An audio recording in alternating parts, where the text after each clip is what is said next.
الحمد للہ رب العالمین والصلاة والسلام علی سید الانبیاء والمرسلین اما بعد فقد قال اللہ تبارک و تعالی کما ورد فی سورة النساء اعوذ باللہ من الشیطان الرجیم بسم اللہ الرحمن الرحیم یا ایہا الذین آمنوا لا تقربوا الصلاة وانتم سکارى حتی تعلموا ما تقولون حتى تعلموا ما تقولون ولا جنبا إلا عابري سبيل حتى تغتسلوا وإن كنتم مرضى أو على سفر أو جاء أحد منكم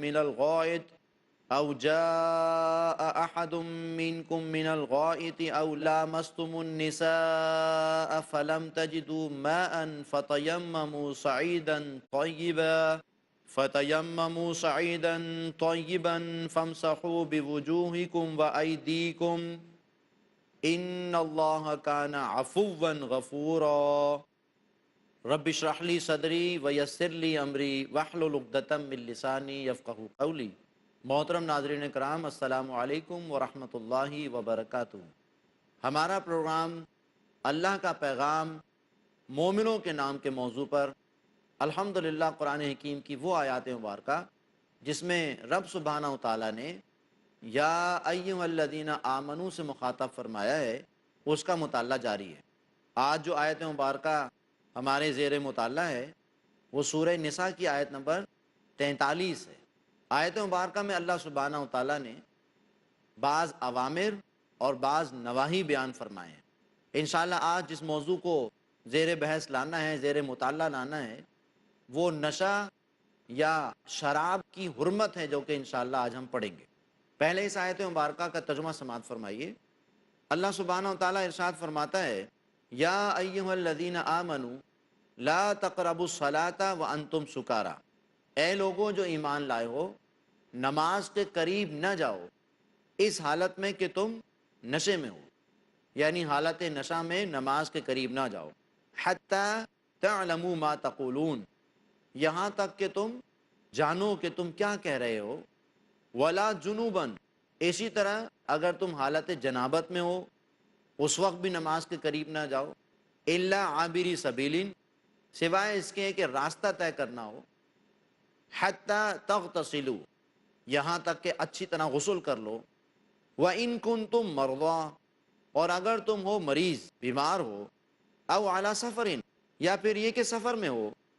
او جاء احد منکم من الغائط، یا پھر تم میں سے کوئی قضائے حاجت سے فارغ ہو کر آیا ہے۔ او لامستم النساء، یا تم نے عورتوں کو چھوا ہے۔ فلم تجدوا ماء، اور تم پانی نہیں پاؤ۔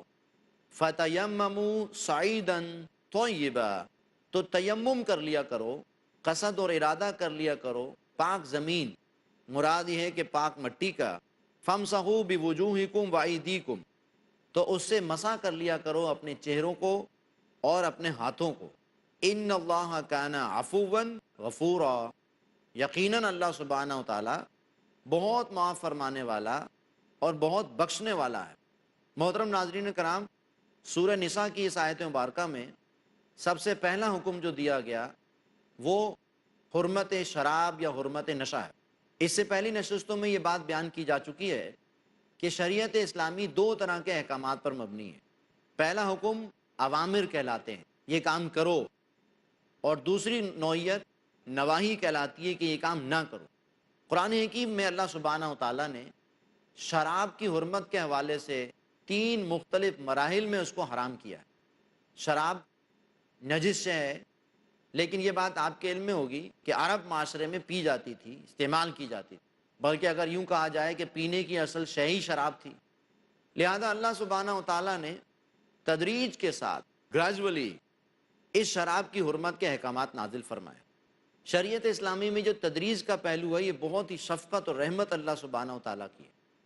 اگر اللہ تعالیٰ چاہتا تو بغیر تدریج کے فوری طور پر بھی جو ہے وہ شریعت اسلامی میں شراب کو حرام قرار دیتا۔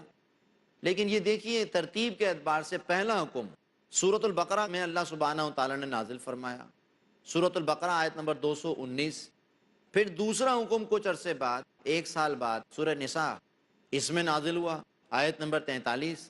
اور پھر تیسرا حکم جایا جس کو حتمی حکم کہا جا سکتا ہے، جس میں نشے اور شراب کو حرام قرار دیا گیا، وہ سورہ مائدہ کی آیت نمبر 90 اور 91۔ لہذا آج انشاءاللہ جو ہماری گفتگو ہے وہ ساری کی ساری اسی موضوع پر ہے۔ سب سے پہلے ہم سورۃ البقرہ کی وہ آیت مبارکہ سنیں گے اور سمجھیں گے جس میں اللہ سبحانہ و تعالیٰ نے شراب کی حرمت کے حوالے سے پہلا حکم دیا۔ لہذا وہ لوگ کہ جو شریعت اسلامی پر عمل کرنے والے تھے، ان کے اندر اس حوالے سے یہ احساس بیدار ہو چکا تھا کہ یہ شراب یہ کوئی اچھی پسندیدہ شے نہیں ہے، لیکن کیونکہ ابھی تک کوئی حکم نہیں آیا لہذا بعض لوگ پیا کرتے تھے۔ اس حوالے سے نبی کریم صلی اللہ علیہ وسلم سے سوال کیا گیا کہ یہ شراب جو ہے اس سے نشہ ہوتا ہے، اس سے بعض اوقات انسان بہک جاتا ہے، تو اس حوالے سے ہمیں رہنمائی دیجیے۔ رب سبحانہ و تعالیٰ نے آیت مبارکہ نازل فرمائی۔ سورۃ البقرہ آیت نمبر 219 میں اللہ پاک فرماتا ہے یسألونک عن الخمر والمیسر، اے نبی کریم صلی اللہ علیہ وسلم یہ آپ سے شراب اور جوئے سے متعلق سوال کرتے ہیں۔ اب یہ دو خبیث چیزیں وہ تھیں جو اس معاشرے میں موجود تھیں، جوا بھی تھا، اسی طرح شراب بھی پی جاتی تھی، لیکن سوال کیا۔ رب سبحانہ و تعالیٰ نے جواب میں تدریج کے اعتبار سے پہلا حکم دیا، فرمایا قل، اے نبی صلی اللہ علیہ وسلم آپ ان سے کہہ دیجئے فیہما اثم کبیر، ان دونوں میں بڑا گناہ ہے، ومنافع للناس، اور لوگوں کے لیے فائدے بھی ہیں۔ جوئے سے جو شخص جیت جاتا ہے بہرحال اس کو فائدہ تو ہوتا ہے، شراب جو بنا رہے ہیں، جو بیچ رہے ہیں، جو اس کو معاملات چلا رہے ہیں، ان کو کچھ نہ کچھ تو اس سے پروفٹ فائدہ ہوتا ہے۔ لیکن دیکھیے یہاں پر اس حکم کو روک دیا گیا، قل فیہما اثم کبیر ومنافع للناس واثمہما اکبر من نفعہما، اور جو اس کے گناہ کا پہلو ہے وہ اس کے نفع، اس کے فائدے کے پہلو سے زیادہ بڑا ہے۔ اب دیکھیے یہاں پہ یہ بات بالکل واضح ہو گئی کہ رب سبحانہ و تعالیٰ نے اس کو ناپسند کیا۔ اس کی ناپسندگی کے حوالے سے یہ گویا بات ارشاد فرما دی کہ ٹھیک ہے اس سے کچھ فائدہ بھی لوگوں کو حاصل ہو جاتا ہے، لیکن اس میں جو گناہ کا پہلو ہے وہ اس فائدے کی نسبت زیادہ ہے۔ یہ پہلا حکم آیا ہے ہجرت مدینہ کے فوراً بعد، اور جیسے میں نے عرض کیا کہ بڑی تعداد تو مسلمانوں کی ایسی تھی الحمدللہ کہ جو اس کو استعمال ہی نہیں کرتی تھی، نجس اور ناپاک چیز، لیکن بعض ایسے مسلمان تھے کہ جو اس کو پیا کرتے تھے۔ لہذا پہلا حکم جیسے ہی آیا بات سمجھ میں آ گئی کہ اب یہ حرام ہونے جا رہی ہے۔ لہذا پھر دوسرا حکم آیا سورہ نساء کی آیت نمبر 43، یہاں پر اللہ سبحانہ و تعالیٰ نے فرمایا یا ایھا الذین آمنوا لا تقربوا الصلاۃ وانتم سکارا، گویا پابندی لگائی چند اوقات میں، تو خاص طور پر کہ جب نماز کے قریب جاؤ، جب نماز کے لیے کھڑے ہونے لگو تو حالت نشے میں نہ ہو۔ فرمایا نماز کے قریب نہ جانا جب تم حالت نشہ میں ہو۔ 5 وقت نماز پڑھنی ہے کم از کم، تو گویا ایک دن میں 5 مرتبہ نماز پڑھنے کا خود بخود یہ فائدہ ہو کہ نشے سے دور رہے۔ بہرحال اس حوالے سے اس آیت کے پس منظر میں چند روایات بیان کی جاتی ہیں۔ ترمذی شریف کی روایت میں پورا واقعہ آتا ہے کہ مسلمانوں کا ایک گروہ جو ہے وہ کسی دعوت میں موجود تھا، اور وہاں کھانے کے بعد شراب پیش کی گئی، لہذا کچھ لوگوں نے شراب پی، اور شراب کی وجہ سے پھر جو نشہ آیا تو ایک ایسے مسلمان بھی تھے کہ جن کو آگے کھڑا کیا گیا نماز پڑھانے کے لیے، وہ حالت نشہ میں تھے اور انہوں نے صحیح طور پر تلاوت نہیں کی، کچھ آیات جو تھیں اس میں جو ہے غلطی کر دی۔ لہذا اللہ سبحانہ و تعالیٰ نے یہ آیت مبارکہ نازل فرمائی، فرمایا یا ایھا الذین آمنوا لا تقربوا الصلاۃ وانتم سکارا، اے لوگوں جو ایمان لائے ہو نماز کے قریب نہ جاؤ اس حالت میں کہ تم حالت نشہ میں ہو۔ گویا دوسرا حکم آیا اس میں کہ اب نماز کے اوقات میں کم از کم شراب پر پابندی لگا دی گئی۔ پھر اس کے بعد سورہ مائدہ کی آیت نمبر 90 اور 91 نازل ہوئی۔ یہ گویا حتمی اور آخری حکم ہے جو اللہ سبحانہ و تعالیٰ نے نازل فرمایا۔ فرمایا یا ایھا الذین آمنوا، اے لوگوں جو ایمان لائے ہو، انما الخمر والمیسر والانصاب والازلام رجس من عمل الشیطان، یقیناً یہ شراب، یہ جوا، یہ بت، یہ پانسے کے تیر، یہ رجس من عمل الشیطان، شیطان کے نجس اور ناپاک اعمال میں سے ہے۔ فاجتنبوہ، تو بس اب اس سے اجتناب کرو، لعلکم تفلحون، تاکہ تم فلاح پاؤ، تاکہ تم کامیاب ہو جاؤ۔ اب آپ نے محسوس کیا پہلی جو آیت مبارکہ بیان ہوئی تھی اس میں یسألونک عن الخمر والمیسر کی بات آئی تھی، یہ آپ سے سوال کرتے ہیں شراب اور جوئے سے متعلق۔ یہاں صرف شراب اور جوئے سے متعلق نہیں بلکہ دو چیزوں کا مزید اضافہ کیا گیا، یعنی انصاب، یہ بت جتنے بھی ہیں، اور پانسے کے تیر، یہ گویا مشرکانہ طریقے کار تھے جس میں اللہ کے بجائے بتوں کی پوجا کی جاتی تھی، اور مزید یہ کہ گوشت کی تقسیم کے لیے تیر فال نکالی جاتی تھی۔ لہذا اللہ تعالیٰ نے جو چار چیزیں جمع فرمائیں وہ ساری کی ساری نجس ہیں۔ اس حوالے سے بھی آخری حکم آ گیا کہ نمبر ایک، شراب، جوا، بت اور پانسے کے تیر جتنے بھی ہیں یہ رجس من عمل الشیطان ہے، یہ شیطان کے انتہائی نجس اور ناپاک قسم کے اعمال میں سے ہے۔ فَاجْتَنِبُوهُ لَعَلَّكُمْ تُفْلِحُونَ، تو اس سے اجتناب کرو، اس سے باز آ جاؤ تاکہ تم فلاح پاؤ۔ روایت میں، تفسیری روایت میں اس کے بعد آیت مبارکہ پہ جو صحابہ کرام یا مسلمانوں کا ریئیکشن آیا، رد عمل آیا، وہ یہ تھا کہ مدینے کی گلیوں میں شراب ایسے بہا دی گئی جیسے کہ نالیوں میں بہا دی گئی، اور اس کے بعد کوئی شخص بھی جو ہے وہ شراب کے قریب نہیں گیا۔ محترم ناظرین کرام، آج جو آیت مبارکہ ہمارے زیر مطالعہ ہے وہ سورہ نساء کی آیت نمبر 43۔ اس موضوع پہ انشاءاللہ ابھی سلسلہ کلام جاری رہے گا۔ آپ سے گزارش ہے ہمارے ساتھ رہیے گا، انشاءاللہ کچھ دیر کے لیے وقفہ لیتے ہیں، وقفے کے بعد دوبارہ جمع ہوں گا۔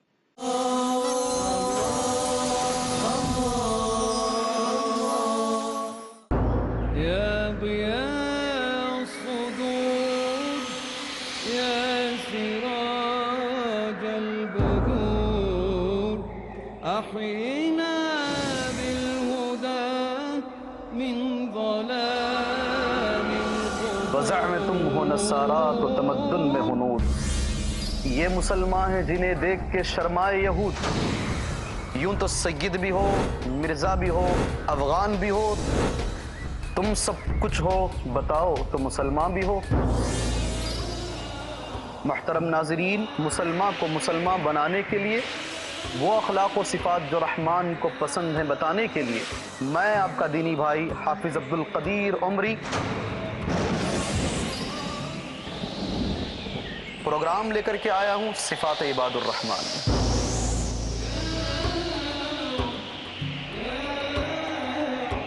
دنیاوی غفلت سے بیداری کے لیے ضروری ہے کہ ہر مسلمان پرکھے شریعت کی کسوٹی پر اپنا ایمان۔ عباد الرحمن ہر سنیچر رات 8:30 بجے اور دوبارہ دوپہر 1 بجے انڈیا میں پیس ٹی وی اردو پر۔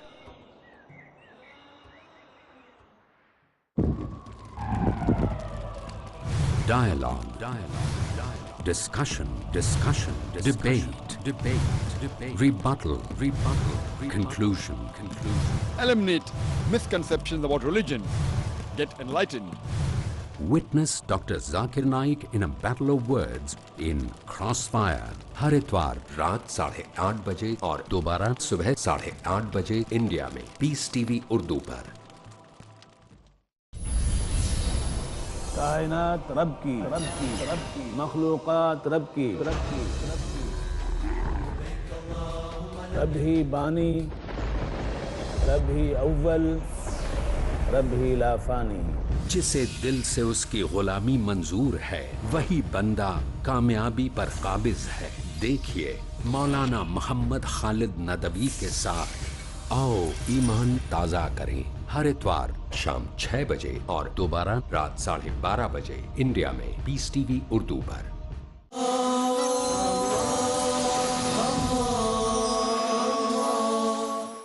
محترم ناظرین کرام، سورہ نساء کی آیت نمبر 43 ہمارے زیر مطالعہ ہے، اور اس آیت میں خاص طور پر اللہ سبحانہ و تعالیٰ نے نشہ یا شراب کی حرمت خاص طور پر بیان فرمائی۔ میں نے بھی وقفے میں جانے سے پہلے آپ کے سامنے یہ بات عرض کی تھی کہ نشے کی حرمت یا شراب کی حرمت اللہ سبحانہ و تعالیٰ نے تدریج کے ساتھ بیان فرمائی۔ سب سے پہلے سورۃ البقرہ میں یہ بات آئی، ہجرت مدینہ کے فوراً بعد سورۃ البقرہ نازل ہوئی، اور اس میں اللہ سبحانہ و تعالیٰ نے جن چیزوں کو حرام قرار دیا یا جن چیزوں سے متعلق توجہ دلائی کہ یہ نجس اور ناپاک چیزیں، ان میں سب سے پہلی چیز شراب۔ یسألونک عن الخمر والمیسر، یہ آپ سے شراب اور جوئے کے بارے میں سوال کرتے ہیں تو آپ ان سے کہہ دیجئے کہ یہ جو اس میں گناہ کا پہلو ہے، یہ دونوں قل فیہما اثم کبیر، کہہ دیجئے کہ اس میں بڑا گناہ ہے اور لوگوں کے لیے فائدے بھی ہیں، لیکن اس کا جو نقصان کا پہلو ہے وہ فائدے کے پہلو سے زیادہ ہے. یہاں پر بات کہہ کے روک دی. پھر اگلا سال آیا، اگلے سالوں میں اللہ پاک نے سورہ نساء نازل فرمائی، اور یہ مطالعہ جس وقت جاری ہے الحمدللہ، اس میں اللہ سبحانہ و تعالیٰ نے کم از کم نماز کے اوقات میں شراب یا نشے کی حرمت نازل کر دی. اور پس منظر میں آپ کے سامنے واقعہ عرض کر رہا تھا کہ بعض معاملہ ہوا ایسا کہ شراب پی کر نماز پڑھی گئی، جس کی وجہ سے نشے میں وہ آیات مبارکہ غلط پڑھ دی گئی. پھر اس کے بعد اللہ سبحانہ و تعالیٰ نے سورہ مائدہ کی آیت نمبر 90 نازل فرمائی، جو آخری اور حتمی حکومت ہے اس اعتبار سے. اس کا مطالعہ ہم کر رہے تھے، جس میں اللہ پاک فرماتا ہے یا ایھا الذین آمنو، اے وہ لوگوں جو ایمان لائے ہو، یہ جو شراب ہے، جوا ہے، بت ہے، پانسے کے تیر ہیں، یہ سب شیطان کے نجس اور ناپاک کاموں میں سے ہے. فاجتنبوہ، تو اب اس سے اجتناب کرو، چھوڑ دو اسے. لعلکم تفلحون، تاکہ تم فلاح پا سکو. یہ جیسے میں نے عرض کیا کہ شراب کی حرمت پر آخری اور حتمی حکم ہے اللہ سبحانہ و تعالیٰ کی طرف سے. اب یہاں پر خطاب یا ایھا الذین آمنو سے ہے، یہ گویا انسانیت سے خطاب، رہتی دنیا تک خطاب. یا ایھا الذین آمنو میں ہر وہ شخص آئے گا کہ جو اللہ کو ماننے والا ہو. اللہ سبحانہ و تعالیٰ نے جس چیز کو حرام قرار دیا ہو، جس کے نیگیٹو امپیکٹس یا اثرات جو ہیں وہ معلوم بھی ہوں، سب کو پتہ چل جائیں، اس کے باوجود اگر کوئی شخص جھٹائی کے ساتھ یہ کہے کہ قرآن حکیم میں کہیں شراب کی حرمت کا حکم نہیں ہے، بہرحال اس کی عقل پر، عقل ناقص پر صرف ماتم ہی کیا جا سکتا ہے. 3 آیات تدریج کے ساتھ اللہ سبحانہ و تعالیٰ بیان فرماتا ہے، اور اتنے اہتمام اور شد مت کے ساتھ اس کی جو ہے شناخت بیان فرماتا ہے. رب سبحانہ و تعالیٰ کی طرف سے حکم کہ اس سے اجتناب کرو، اس کو چھوڑ دو. اس سے بڑھ کر اور حرمت کی اور کیا دلیل ہوگی؟ اس کے بعد دلائل کے اعتبار سے خاص طور پر یہ شراب کا نشہ یا اور دیگر جو نشے ہیں، اس کے اثرات کیا ہوتے ہیں انسانیت پر، انسانی شخصیت پر. آیت کے اگلے حصے میں اللہ سبحانہ و تعالیٰ نے فرمایا انما یرید الشیطان ان یوقع بینکم العداوہ والبغضاء فی الخمر والمیسر ویصدکم عن ذکر اللہ وعن الصلاۃ فہل انتم منتہون. یقیناً یہ جو شیطان ہے یہ چاہتا ہے ان یوقع بینکم العداوۃ والبغضاء، کہ تمہارے درمیان دشمنی اور بیر پیدا کرے اس شراب اور جوئے کے ذریعے. وَيَصُدَّكُمْ عَنْ ذِكْرِ اللَّهِ، اور تمہیں اللہ سبحانہ و تعالیٰ کے ذکر سے، اللہ کی یاد سے روکے، اور وَعَنِ الصَّلَاةِ، اور خاص طور پر نماز سے روکے. اب اس کے بعد جو حکم کا انداز ہے یہ واقعہ ہے شاہانہ انداز رب سبحانہ و تعالیٰ کا، سخت ترین وعید کے انداز میں. فَهَلْ أَنْتُمْ مُنْتَهُونَ، تو اب تم اس عمل سے باز آتے ہو یا نہیں؟ یہ گویا وارننگ ہے، خبردار کرنے کا انداز ہے کہ اب بھی اگر باز آنے کے لیے تیار نہیں ہو تو پھر اپنے ایمان کے بارے میں سوچو کہ واقعتاً اللہ پر ایمان ہے. فَهَلْ أَنْتُمْ مُنْتَهُونَ، اب اس سے باز آ جاؤ. اس حوالے سے بریک میں جانے سے پہلے میں آپ کے سامنے عرض کر رہا تھا کہ جب یہ آیت نازل ہوئی ہے تو ایک معجزہ وجود میں آیا. کہا جاتا ہے، اور یہ بات حقیقت بھی ہے، سائنٹیفک ریسرچ بھی ہے، کہ یہ شراب اتنی خبیث اور اتنی نجس اور ناپاک شے ہے کہ اگر اس کی عادت ایک مرتبہ لگ جائے تو پھر انسان اس کو چھوڑ نہیں سکتا. یہ اتنا خطرناک قسم کا نشہ ہے کہ انسان اس کا اتنا عادی ہو جاتا ہے، اتنا یوزڈ ہو جاتا ہے کہ اگر وہ اس کو چھوڑے گا تو بعض اوقات مر بھی سکتا ہے. لیکن الحمدللہ الحمدللہ نبی کریم صلی اللہ علیہ وسلم کی تربیت، نبی علیہ الصلوۃ والسلام کی محنت، اور خاص طور پر اللہ پر ایمان، آخرت پر ایمان اس درجے میں مسلمانوں میں پیدا کر دیا گیا کہ جیسے ہی اللہ سبحانہ و تعالیٰ کا حکم آیا فَهَلْ أَنْتُمْ مُنْتَهُونَ، تو اب باز آتے ہو یا نہیں؟ تو الحمدللہ یہ ایسی شے تھی جس کو چھوڑا نہیں جا سکتا تھا، لیکن الحمدللہ لوگوں نے دیکھا کہ اس کو چھوڑ دیا گیا اور ہمیشہ کے لیے چھوڑ دیا گیا. صحابہ کرام نے خاص طور پر یوں کہا جا سکتا ہے کہ مسلمانوں کی میجورٹی وہ تھی جنہوں نے شراب کے مٹکے توڑ دیے، اور مزید یہ کہ پھر اس طرف نگاہ بھی نہیں کی. یہ ہے معجزہ نبی کریم کا علیہ الصلوۃ والسلام، ان کی آپ کی تربیت کا. بہرحال ان تینوں آیات مبارکہ میں رب سبحانہ و تعالیٰ نے جس چیز کی طرف توجہ دلائی ہے وہ ہے شراب کی حرمت، خاص طور پر نشے کی حرمت. لہذا اس کے آج معاشرے میں، جن معاشروں میں شراب پی جاتی ہے، جن معاشروں میں نشے کی کیفیت میں لوگ گاڑی چلاتے ہیں اور دیگر کام کرتے ہیں، اس کے اثرات دیکھے جا سکتے ہیں. نشہ شریعت اسلامی میں حرام ہے. علت کیا ہے؟ نشہ. لہذا شراب کے علاوہ بھی مختلف نوعیتوں کی جو نشے ہیں وہ بھی اسی اعتبار سے حرام ہوں گے، چاہے وہ ہیروئن کا نشہ ہو، چرس وغیرہ پی جا رہی ہو، یا اور آج کل جو صورتحال بن رہی ہے اور خطرناک حد تک نوجوانوں میں خاص طور پر، اس اعتبار سے ہم سب کو جائزہ لینا ہوگا کہ اللہ تعالیٰ نے ان چیزوں کو حرام قرار دیا ہے، اور اگر اسلامی معاشرے میں بے حیائی اور فحاشی کے ساتھ شراب نوشی پھر اور دیگر مختلف قسمیں جو ہیں نشے کی اگر عام کی جا رہی ہیں تو یہ پھر اللہ سبحانہ و تعالیٰ کے خلاف بغاوت کی کیفیت ہے۔ لہذا میرے عزیز ساتھیوں، اس حوالے سے ہم سب کو جائزہ لینا ہوگا اور اللہ سبحانہ و تعالیٰ سے دعا بھی کرنی ہوگی کہ شیطان کے اس عمل سے اللہ تعالیٰ ہم سب کو محفوظ فرمائے۔ دوسرا حکم جو اس آیت مبارکہ میں بیان ہوا ہے، اس میں فرمایا کہ نماز کے قریب نہ جاؤ جبکہ تم حالت نشے میں ہو، حتی تعلموا ما تقولون، یہاں تک کہ تم جانو کہ تم کیا کہہ رہے ہو۔ اس میں الحمدللہ علماء کرام نے یہ بات بھی بیان فرمائی ہے کہ ایک نشہ شراب کا ہے جس میں انسان مدوش ہو جاتا ہے، اس کو کچھ پتہ ہی نہیں ہے کہ وہ کیا کر رہا ہے، ظاہری بات ہے اس میں تو قطعی طور پر حرمت ہے۔ دوسرے اعتبار سے یہ بھی ہو سکتا ہے کہ بعض اوقات اتنی زیادہ تھکن ہو چکی ہو اور نیند کا غلبہ ہو، اور نیند کے غلبے کی وجہ سے انسان اگر نماز پڑھ رہا ہو اور اس میں کوئی غلطی کا امکان ہو تو اس میں بھی ممانعت ہے، تھوڑی دیر کے لیے انسان آرام کر لے، اور اگر فرض نماز ہے تو بہرحال اس میں تو پھر معافی نہیں ہے، لیکن تھوڑی دیر آرام کر کے اپنی جو کیفیت سے باہر آ کر نماز کی ادائیگی کرے۔ لیکن بہت زیادہ نیند کا غلبہ ہو تو پھر ظاہری بات ہے کہ پھر یہ نماز جو ہے وہ اللہ تعالیٰ کے قابل قبول نہیں ہے۔ انسان نماز میں جو الفاظ استعمال کر رہا ہے، جو بول رہا ہے، جو رب سبحانہ و تعالیٰ سے وعدہ قول و قرار کر رہا ہے، اس کو معلوم ہونا چاہیے کہ وہ کس کے سامنے کھڑا ہے، کس ہستی کے سامنے کھڑے ہو کر ہم کیا وعدہ کر رہے ہیں، کیا بات کر رہے ہیں۔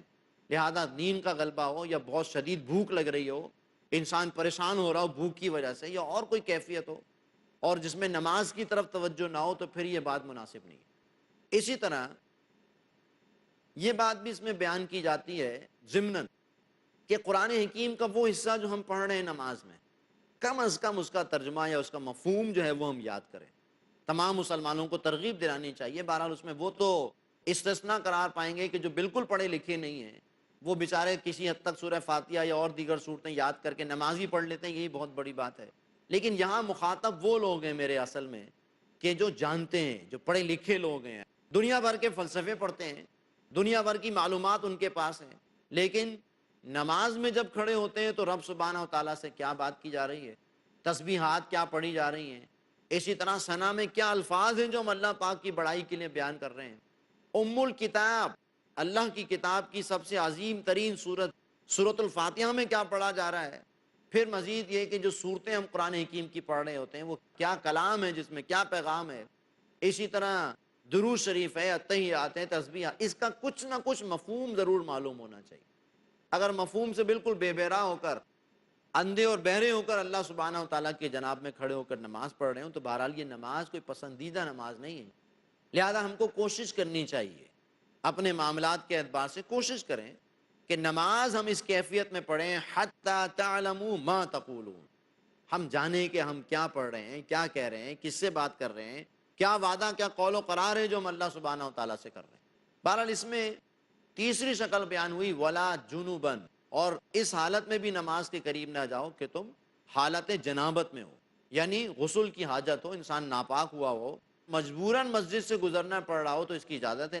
الا عابری سبیل، ہاں اگر مجبوری کے طور پر راستہ طے کرنا ہو تو وہ کیا جا سکتا ہے۔ مزید فرمایا 4 شکلیں ہیں کہ اگر پانی نہ ہو حتی تغتسلوا، یہاں تک کہ اچھی طرح غسل کرو، لیکن غسل میں بھی اللہ سبحانہ و تعالیٰ نے آسانی فرمائی ہے کہ انسان اگر بیمار ہو جائے، سفر میں ہو، یا پھر یہ کہ قضائے حاجت سے آیا ہوا ہو، عورتوں سے تلمس کیا ہوا ہو، اس صورت میں اگر ناپاکی کی کیفیت میں ہو اور پانی نہ مل رہے، پانی نہ ہو، یا پانی ہو تو استعمال ممکن نہ ہو بیماری کی وجہ سے، یا پانی شارٹ ہے، پانی کم ہے، سفر طویل ہے، تو پھر انسان تیمم کر سکتا ہے۔ فلم تجدوا ماء فتیمموا صعیدا طیبا، تو پھر تیمم کر لیا کرو پاک مٹی کا۔ اور اس کے پھر 2 فرائض ہیں جو کہ بیان کیے گئے، فامسحوا بوجوہکم وایدیکم، اس سے اپنے چہرے کو اور اپنے ہاتھوں کو مل لیا کرو۔ ان اللہ کان عفوا غفورا، یقینا اللہ سبحانہ و تعالیٰ بخشنے والا ہے۔ پانی سے جو طہارت حاصل ہوتی ہے ظاہر بات ہے اس کا معاملہ دوسرا ہے، مٹی سے بھی انسان پاک ہوتا ہے لیکن ایک اندر سے جو ہے انسان اس کو محسوس کرتا ہے۔ لہذا فرمایا ان اللہ کان عفوا غفورا، اس کمی کو اللہ پاک بخشنے والا ہے، معاف کرنے والا ہے۔ محترم ناظرین کرام، الحمدللہ آج جو ہماری گفتگو رہی وہ سورہ نساء کی آیت نمبر 43 کے حوالے سے تھی، جس میں اللہ سبحانہ و تعالیٰ نے خاص طور پر حرمت شراب کا حکم دیا، نشے کی حرمت کے حوالے سے احکامات آئے ہیں، اور ساتھ ہی ساتھ الحمدللہ ہم نے قرآن حکیم کی 2 مزید آیات مبارکہ سورہ بقرہ آیت نمبر 219 اور سورہ مائدہ آیت نمبر 90 کے حوالے سے حرمت شراب یا حرمت نشے پہ تفصیلی گفتگو کی ہے۔ اللہ سے دعا کریں کہ اللہ سبحانہ و تعالی ہمیں ہر طرح کے حرام کام سے بچنے کی توفیق عطا فرمائے اور ہر طرح کے نشے سے بچنے کی توفیق عطا فرمائے، کیونکہ نشہ انسان کو انسان نہیں رہنے دیتا، وحشی جانور بنا دیتا ہے، بہن ماں بیٹی بیوی کا فرق ختم کر دیتا ہے، اور پھر ظاہری بات ہے پھر اس کے جو نتائج آج یورپ میں امریکہ میں دیکھے جا سکتے ہیں وہ انسانی معاشرہ کہنے کے قابل نہیں، وہ وحشی معاشرہ کہنے کے قابل ہو جاتا ہے۔ اللہ تعالی ہمیں ان تمام خبیث چیزوں سے محفوظ رکھنے اور رہنے کی توفیق عطا فرمائے۔ اقول قولی ھذا واستغفر اللہ لی ولکم ولسائر المسلمین والمسلمات۔ اللہ اللہ